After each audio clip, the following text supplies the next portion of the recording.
Gonna try, gonna try, gonna try. Work till I die, till I die, till I die. I'm gonna fail and get up, cause I'm not giving up on my dream. Hi my lovely Frosty Fam, it's me, Karen Frost, here at Nail Decadence.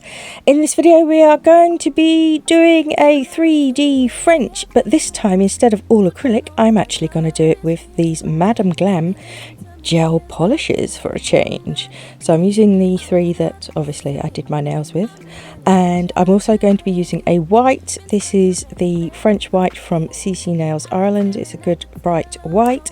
I'm going to be building the nail with acrylic, so I'm using the natural beige and clear from Neo, and I'm going to encapsulate a few little butterflies as well, why not.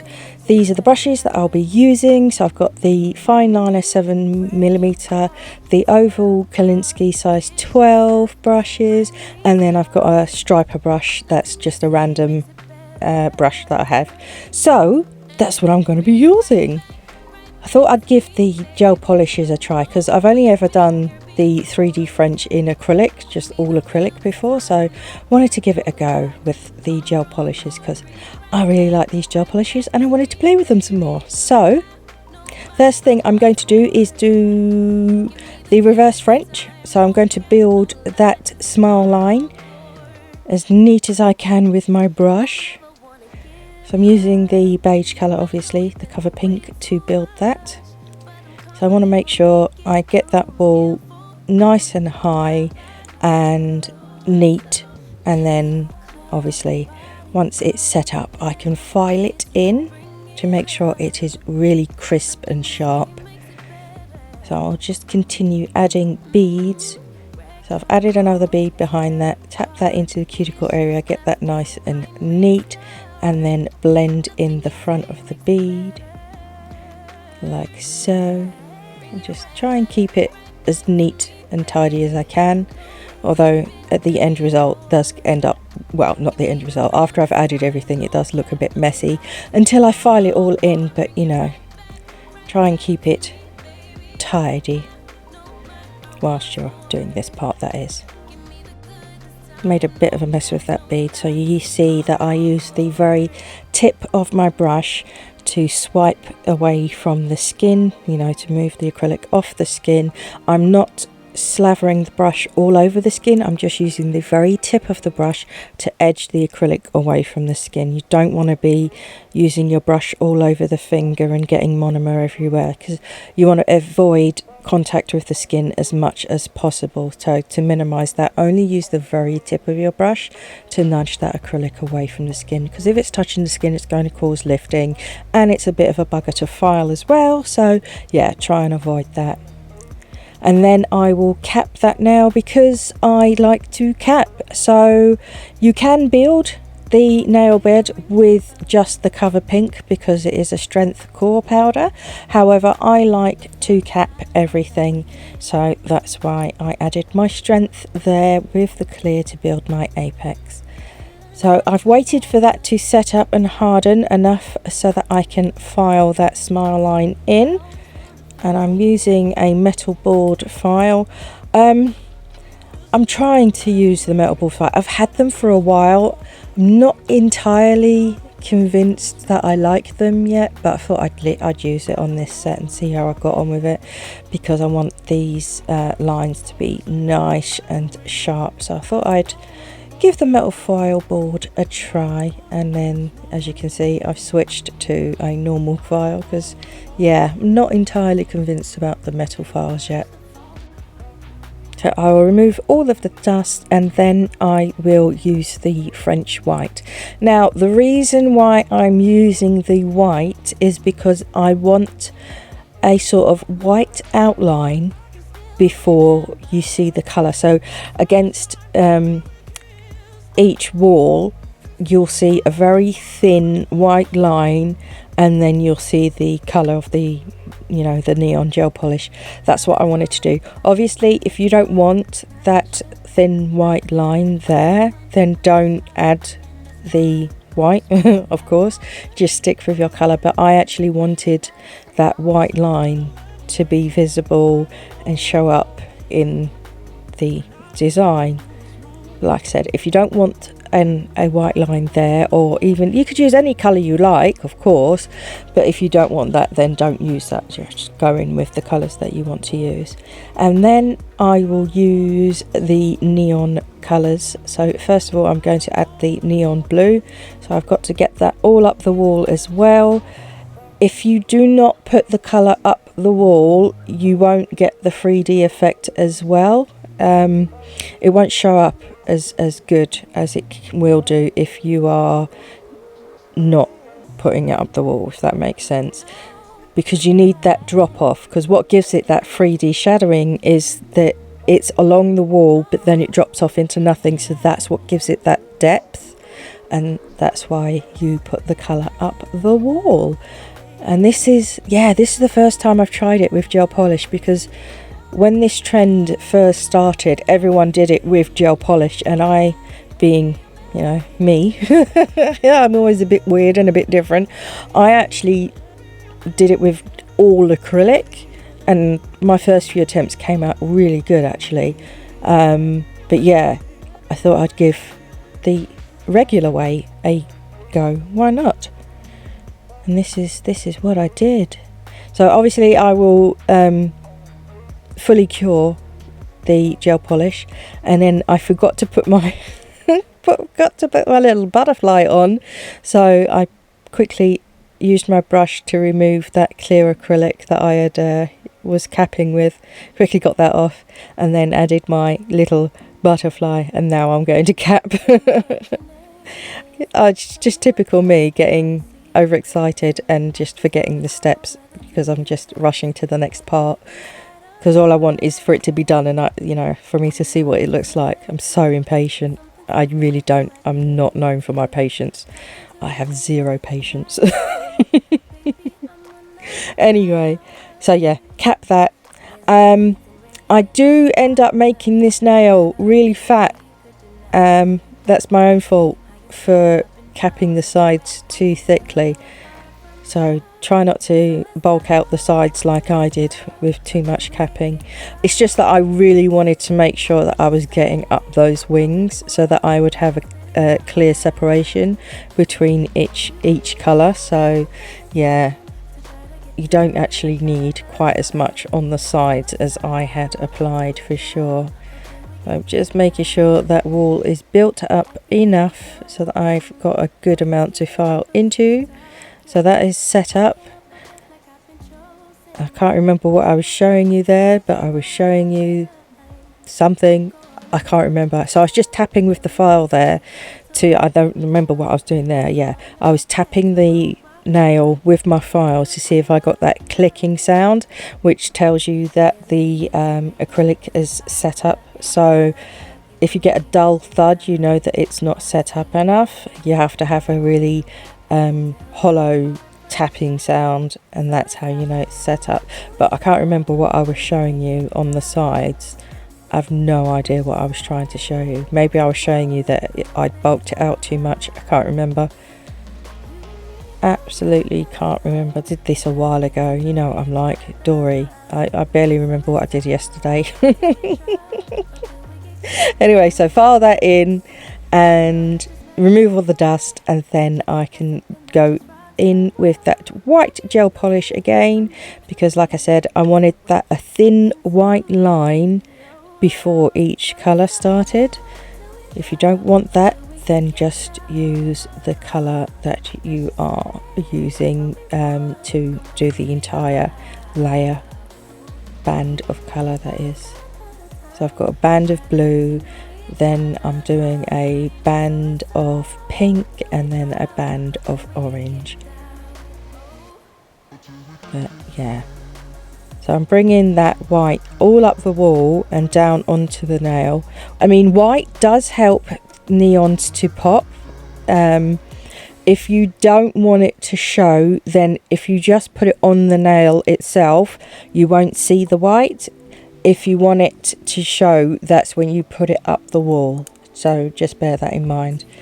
You can use the white to make your neons pop more if you just put it on the nail itself and not up the wall. But like I said, I wanted a little thin white line. I did contemplate using like a silver or a gold, but I thought the white would just stand out so much more if then a silver or a gold. So that's why I went with the white. But yeah, choice is yours. I mean, the combinations are limitless for what you can do with the 3D French. And yeah, I thought having that thin white line would just make it a little bit different, because like I said, I'm always looking to make things a little bit different to what I've seen, put my own little spin on it, make it my own, you know. That's what you can get inspiration from things, and you know, put your own spin on it. I can't remember who started this trend, but I will put it in the description box, because you always want to give credit where credit is due. It is in the description box of my first 3D French videos, but yeah, I will put it in the description box of this video, because you know, the lady who started this trend is very clever, and she does amazing nails. If you look at her Instagram, oh my goodness, it's amazing what she does. Don't know how she thinks of it, but she comes up with these amazing designs. It's so cool. So I'm going to cap that layer after I've added my little butterfly, of course. Cap all of that, and again I'm capping those walls because I want a clear separation between the colours, but I do build it out just a little bit too much and end up having to spend ages filing it and bringing it back into shape. So yeah, don't add quite as much to the side walls as what I'm doing. You're only going to end up having to file it. I'm building that up, making sure it is high. You do want it quite high so that you've got a good amount to file into to do your reveal. I do love a good reveal when you're filing. Just protect all of that pink gel polish. Build it up. Make sure it's even on each side, well, as even as I can get it. I'm sort of eyeballing it to make sure it's even. There we go. Sorted. Let that set up. That's what's so time consuming about these 3D French designs. The waiting for it to set up. Obviously, if you're working on other nails in between, you won't lose too much time, but when you're doing just one nail, it is very time consuming. I would only do one of these nails if I was including it in a set, and I have done some 3D Frenches in sets before, and I will only do one nail because I can back and forth between that nail and the other nails so that I'm not losing time. But it is a time consuming thing, cause filing in each layer and everything. Yeah, I wouldn't do a full set of these. Oh goodness, no, that would take forever. Dust off, check it out, and if it's not quite even, then I will file a little bit more, remove the dust, give it a once over again. It's all good. So then again, I'm going to add that French white because I want that little white line. The thickness of the white line will all depend on how thick you do this layer. I'm only doing one layer of white. If you wanted the white line to present a bit thicker, then you would do 2 layers of the white. That way you've got a wider stripe of white around each wall. But I only wanted a thin outline. So cure that for 60 seconds.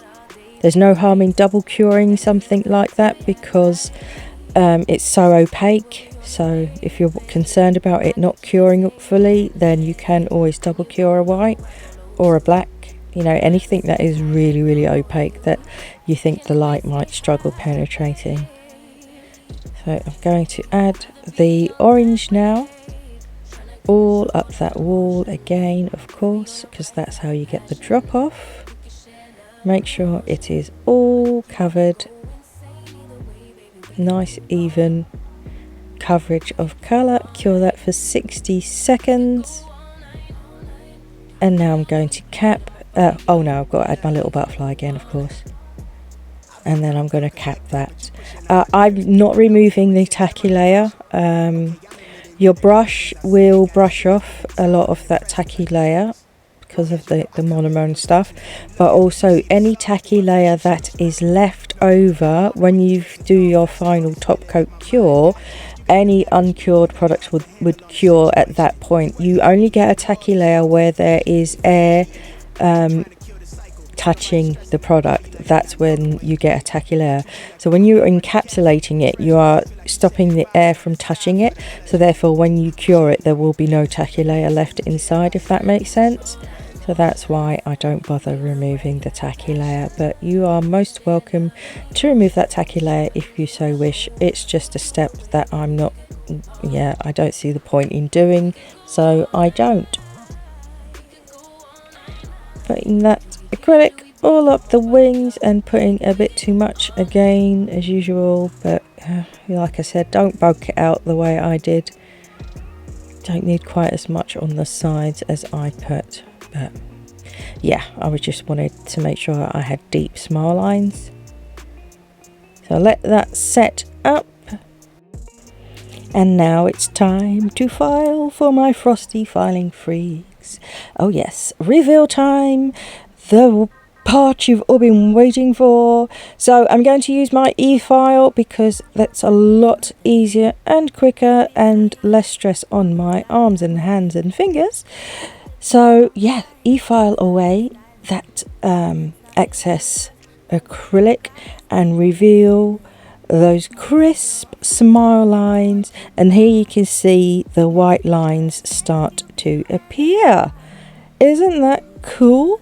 So once I've done most of the hard work with the e-file, I'll switch to a hand file and tidy things up. So I'm going to use my hand file on the side walls and on the under arch. So I will go underneath the nail and then rotate my file up the side walls, and I'll do the same thing on both sides of the nail, stopping and looking frequently to make sure that it is straight and not wonky.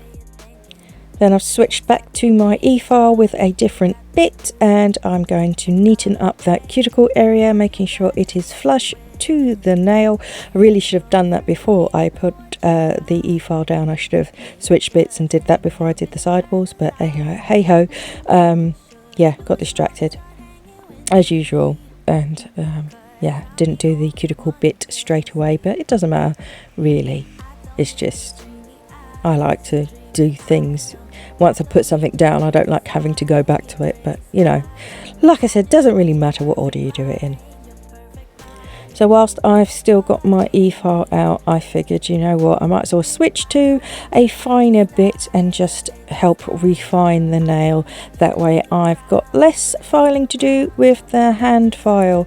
Yeah, I will switch back to a hand file, of course, to just refine, but you know, I figured I'd smooth it out just a little bit with the old e-file to just make this part a lot quicker. So yeah, in with the hand file, and this is where I'm just refining the shape. I'm contouring that nail, making sure it's got all the curves in all the right places. That's yeah, that sounds really dirty, but it's not. Anyway, yeah, just contouring that nail, getting it shaped and sexy. Why not have a sexy nail? Like I said, I know that curves in all the right places sounds wrong, but why not? Why can't we have sexy nails with curves in all the right places? Yeah, no, I take it back. It's not the wrong words. It's the right words. It's sexy curves. So as you can see, I'm just gonna keep filing. The more I file, the more I'm revealing and sharpening up those lines, which is why I'm still filing. I'm stopping and looking often to make sure I've revealed enough of the white line on each section. That's why I'm stopping and looking, because if you don't file enough, you will you won't uncover enough of the white lines, if that makes sense. So that's why I've spent quite a lot of time doing that, so that I've got all the white lines revealed evenly in each section. I'm going to use a brush and dust off as much of that dust as I can, and now it's time to top it off and keep it tough. Oh yes, best part. Well, apart from the reveal, of course. So I'm going to use a lint-free wipe with some rubbing alcohol, and to get off any residual dust that's left over, that gets it off, because you don't want that in your top coat.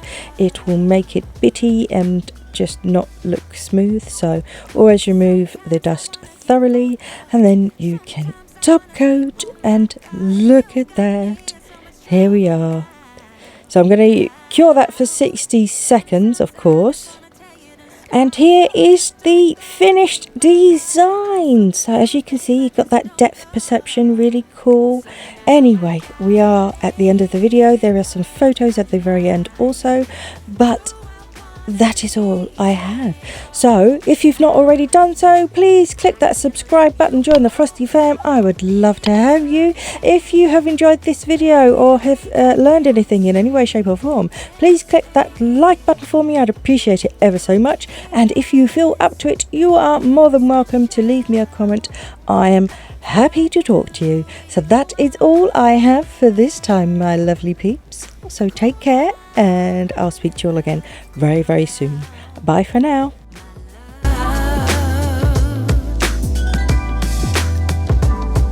Sometimes I wanna give all of me. Sometimes I wanna scream, oh my God. Someday soon, I'm gonna make it.